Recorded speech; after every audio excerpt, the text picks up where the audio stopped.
Bonjour et bonne journée à tout le monde. On dit souvent que la répétition est une pédagogie, raison pour laquelle je répète toujours les mêmes choses. Toujours. Seulement hier, je vous ai dit au Burkina, je vous ai dit restez sur pied. Hier matin, quand j'ai pris la parole, j'ai dit restez sur pied. Que chaque Burkinabé doit contrôler son mètre carré. Que chaque Burkinabé doit être une oreille du gouvernement. Que chaque Burkinabé doit être les yeux du gouvernement. Et rien ne puisse bouger sur ce territoire. C'est valable pour le Mali, pour le Burkina et pour le Niger. Que rien ne bouge sans que la population ne fasse attention et qu'elle avertisse immédiatement les autorités. Bon, nous avons déjoué un sale coup. Mais vous pensez qu'ils vont s'arrêter? Ils ne s'arrêteront pas. Je vous ai dit que tout leur projet du nouvel ordre mondial là, est basé sur l'Afrique. C'est-à-dire le pillage de nos matières premières. Voilà pourquoi ils essaient encore, avec leurs institutions sataniques internationales, comme la Banque mondiale, le Fonds monétaire international, l'ONU, l'OMS, d'imposer certaines violences à notre peuple en faisant pression sur nos politiciens. Mais comment ils arrivent à faire tout ça? Ils arrivent à faire tout ça à travers les loges maçonniques. Je le répète, ils arrivent à faire tout ceci à travers les loges maçonniques. Le matin, ils sont chrétiens, musulmans, le soir, ils sont francs-maçons. Et comme nous savons tous, on fait un jurement avant d'entrer dans ces loges. Celui qui trahit, on le tue. Les ordres viennent de Paris, dans notre cas précis, ou de Londres, ou de Washington. Et les francs-maçons, à l'intérieur de leur loge, décident comment opérer. Voilà la réalité de notre situation. Je vous ai dit, depuis plus d'un siècle, quand ils ont instauré les premières loges au Sénégal, au Togo, en Côte d'Ivoire, c'est à travers ces loges-là qu'ils ont coopté nos dirigeants et ils les ont mis au service. Ça fait près de 80 ans que ces gens-là travaillent contre nous, au bénéfice de leur loge mère, au bénéfice des impérialistes, des entités démoniaques qui gouvernent ce monde. J'ai dit à tous les francs-maçons d'Afrique, nous vous tenons à l'œil. Nous vous tenons à l'œil. Et tout ce que vous allez tenter contre notre peuple, vous et votre famille, vous allez payer. Aux États-Unis, il y a une loi qu'on appelle le Patriot Act. Si tu trahis le pays, on te prend, on te jette en prison. On ne te juge même pas. Tu peux taper 10 ans là-bas même avant qu'on t'appelle. Si tu trahis le pays, on te prend, on te jette en prison. Tu peux même faire 10 ans là-bas avant qu'on t'appelle. On t'oublie même. En France, ces lois-là existent. Mais chez nous, là, celui qui s'élève, il fait ce qu'il veut. Les gens sont prêts à trahir, hein, et puis rien ne les arrive. Il faut, là je m'adresse directement au capitaine Ibé, au colonel Koïta, et au colonel, comme le général Touani, celui du Niger. Il faut mettre sur pied des lois immédiatement qui disent que si on soupçonne quelqu'un des tentatives de déstabilisation de notre territoire, il est sur le champ mis aux arrêts. J'ai même appris qu'un neveu de Ouattara fait partie de cette histoire, de cette tentative de déstabilisation du Burkina. Sortons de l'émotion. Sortons de l'émotion. Laissez les autorités s'occuper de ça. Il faut que les autorités, les services secrets burkinabés fassent les enquêtes qu'il faut en entendant si vraiment ce monsieur est impliqué, le mettre aux arrêts, faire les premières enquêtes. Si c'est comme ça, là, on le jette en prison, on jette la clé. Il ne sort plus de là. Et que tous les têtes du Burkina savent que nous allons les traquer. Nous allons les traquer partout dans le pays. J'ai dit à la jeunesse burkinabé, tenez-vous sur pied. Tenez-vous sur pied. Pour quoi que ce soit, avertissez immédiatement les autorités. C'est la seule solution pour arrêter ces gens-là. Parce qu'ils vont toujours continuer à travailler contre nous. Les ordres viennent de leur maître d'Occident. Quand les ordres descendent là, et ils obéissent. Ils sont dans le privilège. Ils n'ont même pas de dignité. Toi, tu travailles pour détruire ton propre peuple au détriment, au bénéfice des ennemis de l'humanité. C'est ce que ça signifie, c'est rien d'autre. Quelqu'un qui travaille pour des entités démoniaques contre son propre peuple qui est en souffrance depuis 600 ans. Parce que le maître lui a permis d'avoir quelques privilèges. Ça ne vous gêne pas. Vous avez encore une âme, une conscience. Je m'adresse aux têtes d'Afrique là. Vous avez encore une âme, une conscience des conditions de l'homme noir sur cette planète. Déjà, nous sommes en train de mener un combat sur différents fronts, comme je vous ai dit. Ils savent que les peuples africains ont pris conscience. Ça, ils le savent. Ils savent que les peuples africains sont en mouvement. Cette situation, dans la condition actuelle, avec le plan qu'ils ont mis sur pied, ça les arrange. Voilà pourquoi, indirectement, en bas, on nous laisse un peu parler. Moi non, parce que moi, je suis censuré partout. Heureusement qu'aujourd'hui, hein, il y a une jeunesse partout en Afrique qui fait circuler ce que nous disons. Sinon, moi, pratiquement, ma voix était éteinte. Et je remercie la jeunesse pour ce travail immense qu'ils sont en train de faire, parce que je vois mes vidéos circuler partout. Il faut voter des lois drastiques. Celui qui est pris dans une tentative de déstabilisation du Mali, du Burkina ou du Niger, on ne le juge pas, on le jette en prison. Et j'ai dit, quand Ibé est arrivé au pouvoir, il devait rapidement, je l'ai répété plusieurs fois, il fallait condamner Blaise Compaoré, le juger, le condamner. Condamner tous ceux qui ont participé à la destruction du Burkina et à la terreur pendant 27 ans sur ce territoire. La mort de Sankara ne peut pas être gratuite. La mort de Sankara ne peut pas être gratuite. Il faut un jugement, quelque chose de clair devant l'humanité, condamner la France. Parce que nous savons que c'est la France, l'élite satanique française, qui est aujourd'hui en train de tuer le peuple français. C'est cette élite-là qui a tué Sankara.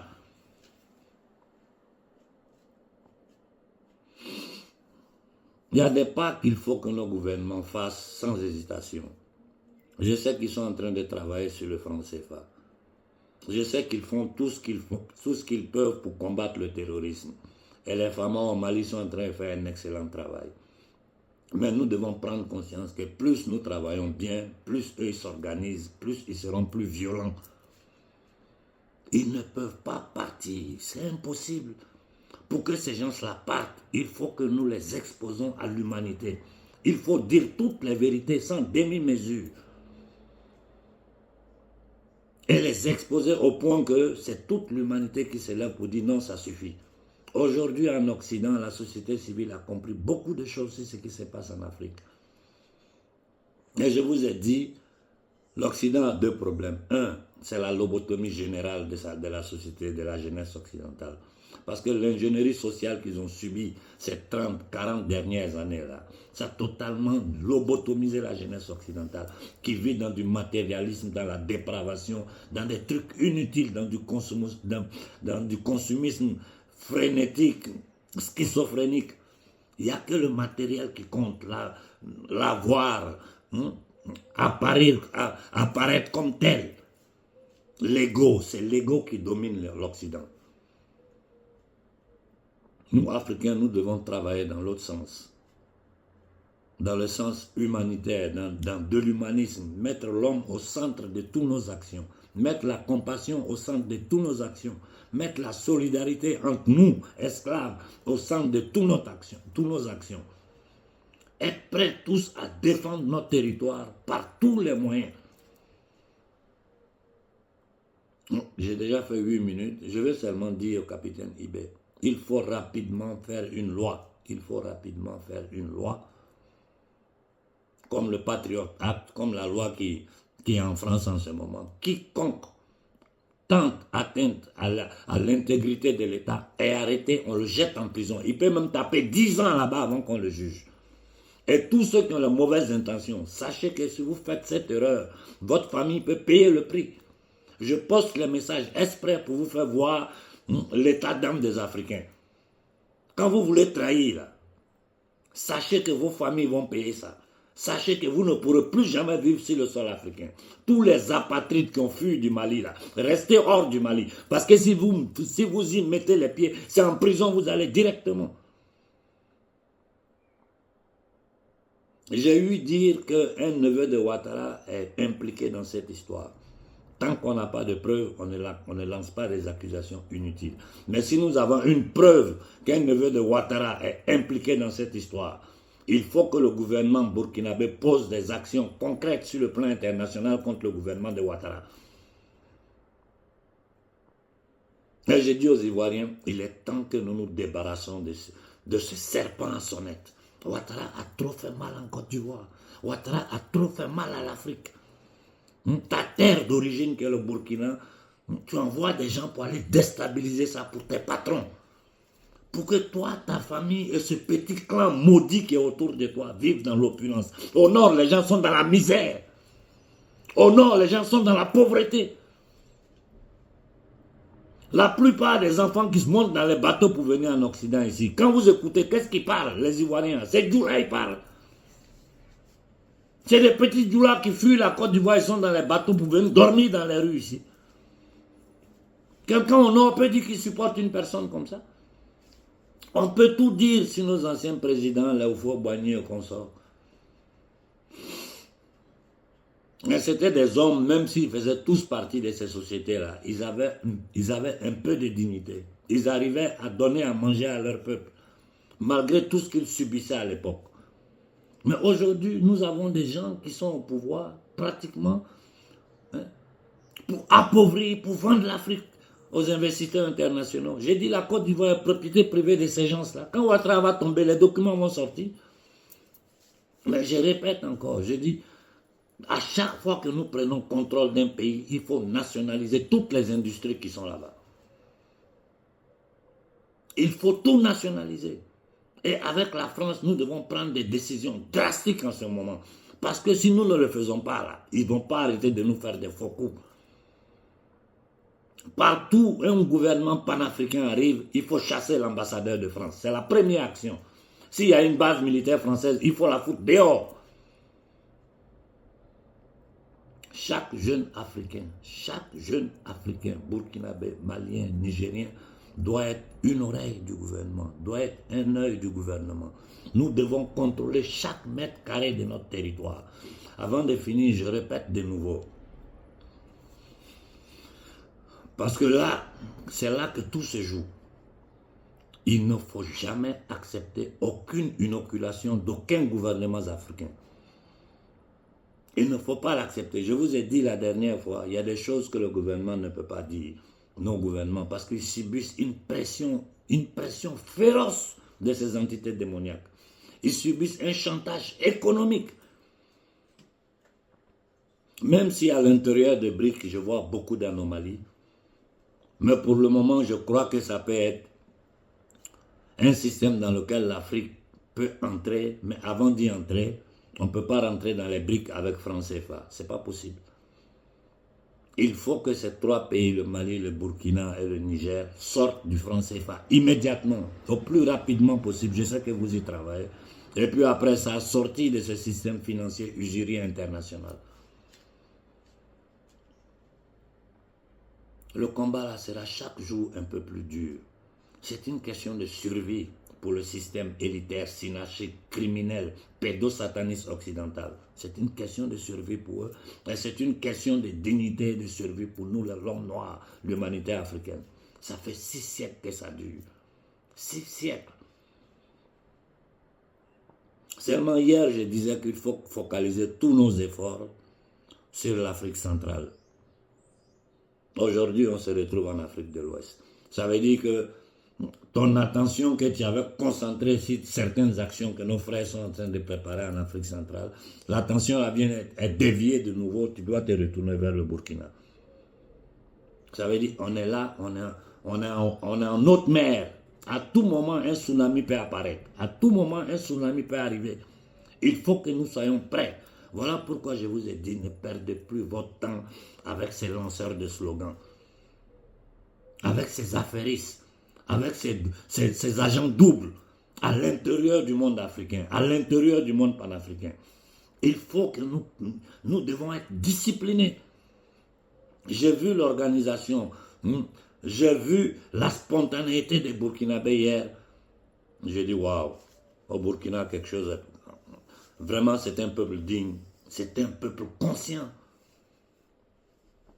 J'ai dit aux Maliens, c'est maintenant que vous devez redoubler plus les efforts qu'avant. L'armée malienne est en train de faire un excellent boulot. Nous allons reprendre Kidal. J'ai dit au colonel Koïta, si les jeunes maliens sortent pour manifester, laissez-les manifester. Au Niger, laissez-les manifester. Au capitaine Ibé, laisse la jeunesse manifester. Ce sont ces manifestations-là qui font sentir la voix de l'Afrique dans le monde. Nous savons ce que vous subissez. Nous le savons.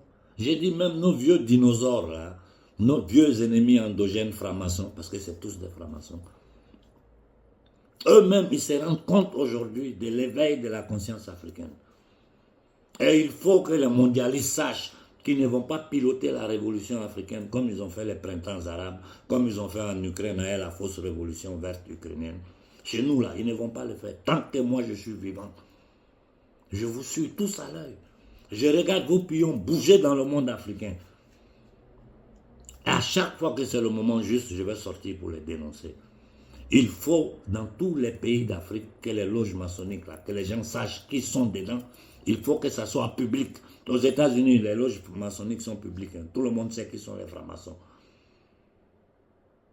En France, on sait où ils sont. C'est chez nous, là, tout est caché, les choses sont là, on ne comprend pas qui est qui.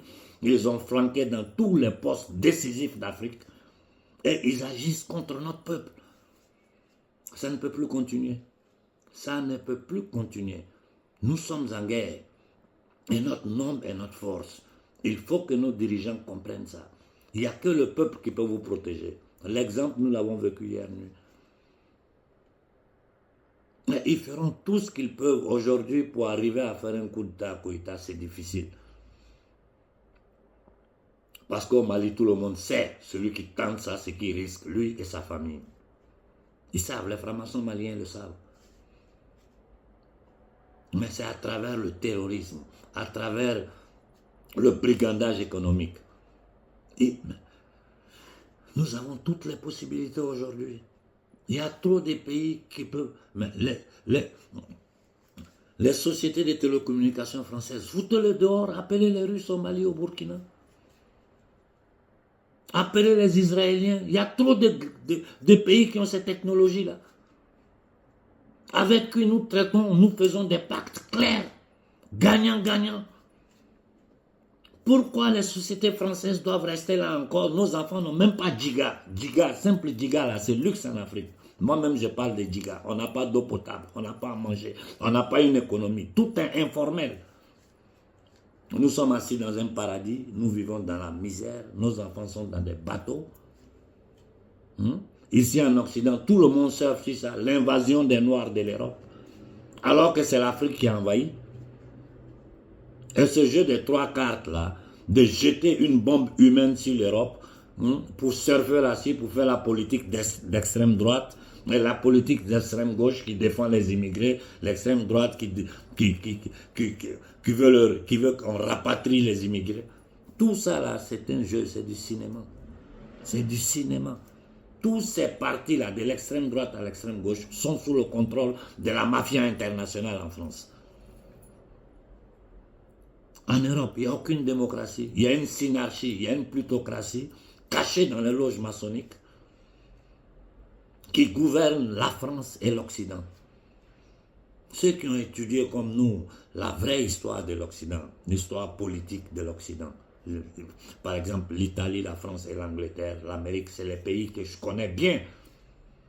Tu sais comment ces pays-là sont gouvernés, comment leurs peuples ont été manipulés et quelle violence aujourd'hui les peuples occidentaux sont en train de subir. Voilà pourquoi quand je parle souvent, je lance un appel à l'humanité tout entière, parce que c'est nous tous qui sommes en danger. Mais le cas de l'Afrique est un cas particulier. Et aujourd'hui, nous avons les armes pour nous défendre, notre nombre. Notre nombre. À chaque fois que nous nous leverons par millions, que les images feront le tour du monde, ces voyous-là ne peuvent agir que dans l'ombre quand ils sont couverts. Quand ils sont découverts, ils sont obligés de partir. Mais en partant même, ils nous menacent. Macron, en partant, il menace le Niger. Ils s'asseyent chez eux, ils nous appellent des putschistes. C'est putschistes là. C'est les putschistes du peuple africain. Vous, où est votre problème dedans? Où est votre problème dedans? Ayez un peu de respect pour les autres peuples. Où est votre problème? Un petit dépravé, un va-nu-pied comme Macron qui s'adresse à tout un peuple comme s'il s'adressait. Nous infantiliser. Faire croire à l'Occident que l'homme noir est inférieur. L'homme noir n'est pas intelligent. L'homme noir est un envahisseur. Alors que c'est nous qui sommes envahis. Ça suffit. La société sociale, la société civique occidentale a une grande responsabilité elle aussi. Parce que même si nous savons que vous n'êtes responsable de rien de ce que ces bandits et leurs mercenaires font en Afrique, ils le font à votre nom. Quand ils s'en vont, Macron parle au nom de la France au lieu de parler au nom des Rothschild. C'est-à-dire ceux à qui la France appartient. Il parle au nom des Français. Et je vous ai dit, on ne sait jamais. D'un moment à l'autre, il peut y avoir un crack économique global. D'un moment à l'autre, un conflit global peut péter. Nous qui suivons ce qui se passe sur le plan international, nous nous rendons compte de ça. Donc, à nos gouvernements, prenez les dispositions. Prenez les dispositions nécessaires pour amortir le choc que nous pouvons avoir. Bon, je ne vais pas trop bavarder. Ce que j'ai dit au capitaine Ibé, il faut ouvrir le procès Sankara et condamner la France aux yeux du monde. Si Ouattara est impliqué dans cette histoire-là, il faut faire une action judiciaire internationale contre le gouvernement ivoirien, c'est-à-dire contre Ouattara. Les Ivoiriens ne finiront jamais de vous remercier pour ça. Il faut exposer Ouattara maintenant aux yeux de l'opinion publique internationale. Il faut que toute l'Afrique, chaque jour, il y ait des postes sur Ouattara pour expliquer au monde entier ce que cette entité démoniaque est en train de faire à sa propre terre natale que le Burkina, et aux Ivoiriens où on l'a imposé arrivant sur les chars de l'armée française, en déportant le légitime président.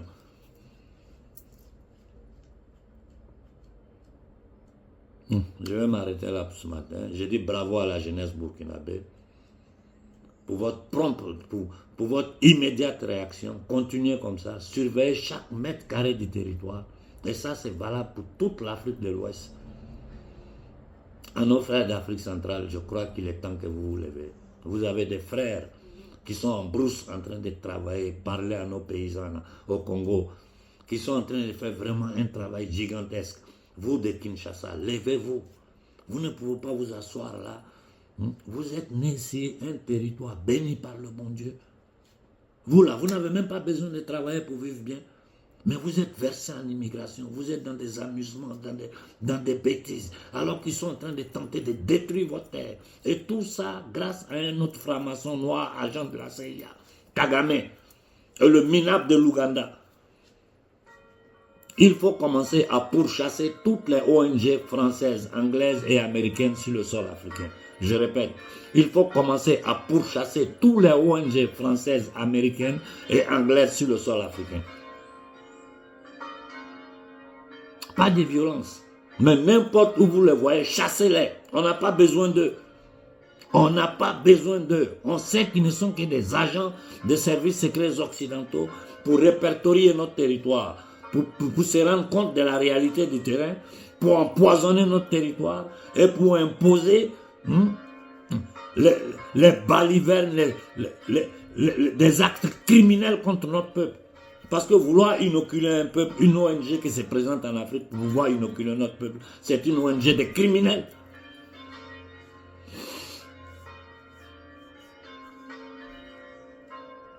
Le combat sera dur. Il sera dur et il sera long. Le combat sera dur et il sera long. Les gens vont tenter par tous les moyens de nous faire le jeu des trois cartes.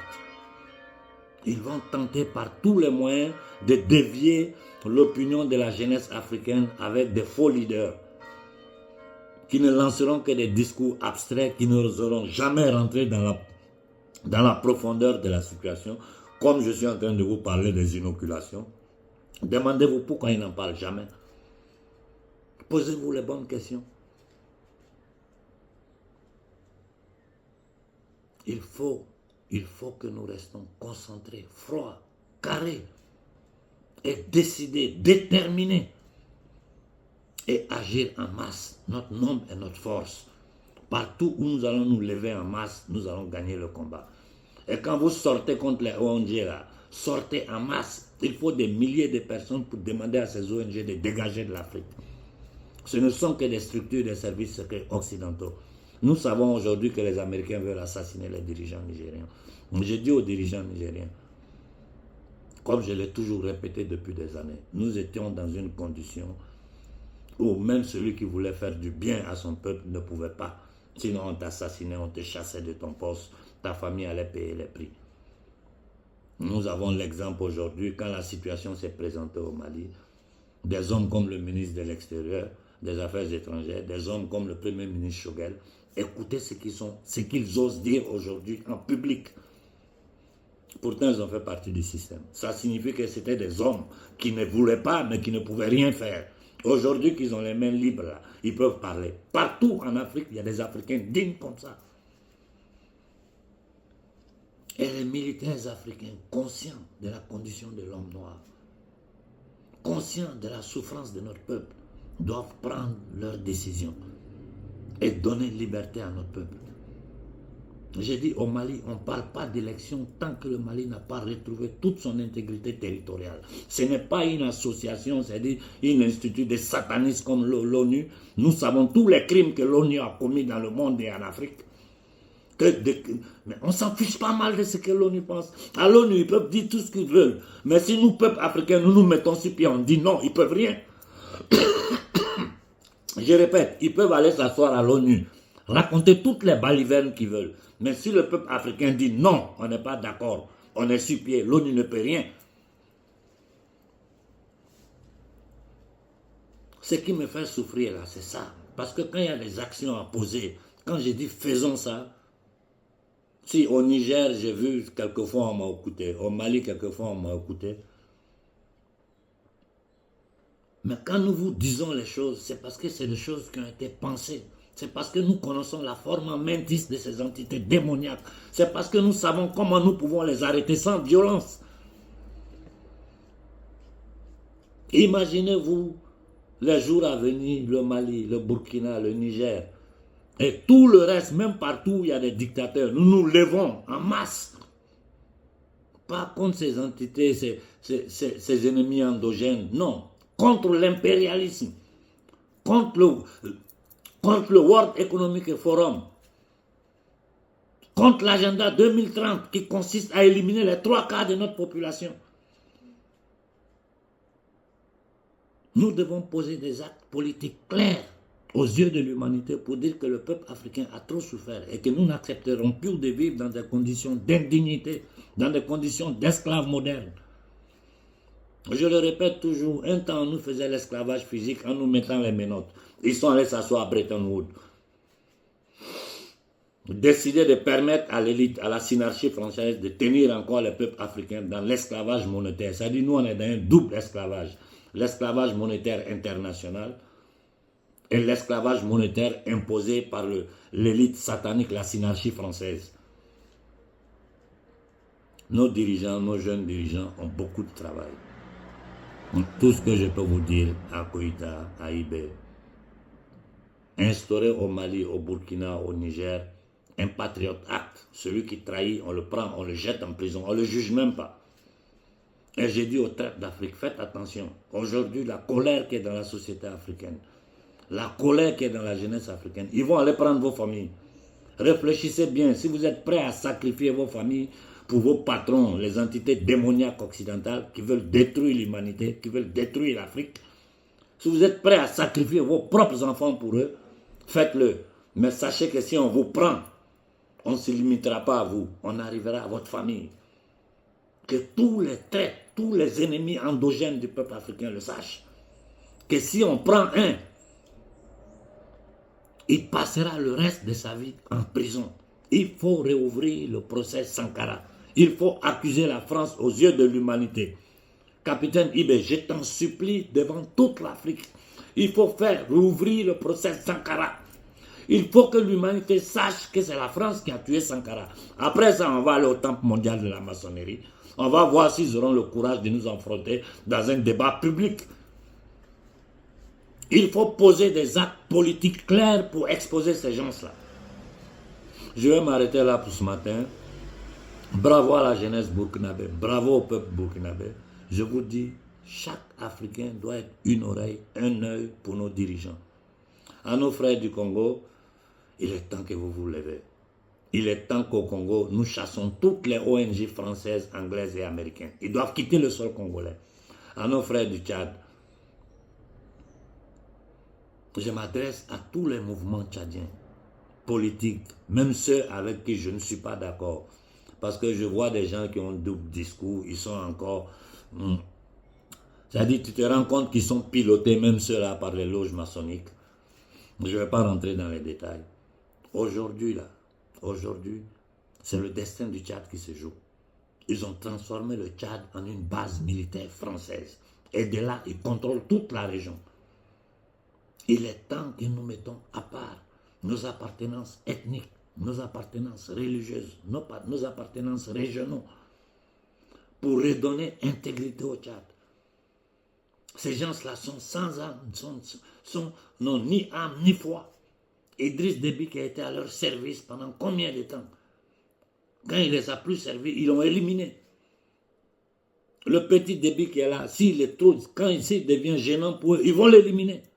Ils vont toujours trouver un nègre de salon à mettre là pour pouvoir continuer. Dans le cas contraire, ils vont faire péter une guerre interne à la société civile tchadienne, pendant que vous vous battez entre vous, et ils continuent de vous piller et de porter en avant leur plan diabolique. Ne tombez pas dans ce piège. Ne tombez pas dans ce piège. Ils ont tenté au Mali, ça n'a pas marché. Ils ont tenté au Burkina, ça n'a pas marché. Ils ont tenté en Côte d'Ivoire, ça a marché parce qu'ils ont imposé l'entité démoniaque qui est en train de terroriser le peuple ivoirien. Mais lui, ses jours sont comptés. Ce que nous lui réservons là, le monde entier va voir la fin que les traîtres feront en Afrique à partir de maintenant. Je vais m'arrêter là pour ce matin. Je souhaite bonne journée à tout le monde. Du courage, nous devons avoir beaucoup de courage. Le combat sera dur et long, mais nous resterons sur pied. Cette fois-ci là, l'Afrique sera libérée. Et s'ils pensent qu'ils peuvent faire des révolutions vertes comme ils ont fait dans les pays arabes ou en Ukraine, quelque part ailleurs dans le monde, pour déstabiliser, pour remettre de nouvelles personnes qui vont travailler pour eux, tant que moi je suis vivant, ça là, vous n'allez pas réussir à le faire. Vous allez faire sortir tout, faites tous vos plans. Mais tant que moi je suis là, l'odeur de révolution colorée là, je connais. Quand je vois là, je vais dire au peuple, c'est comme ça. Bonne journée à tout le monde.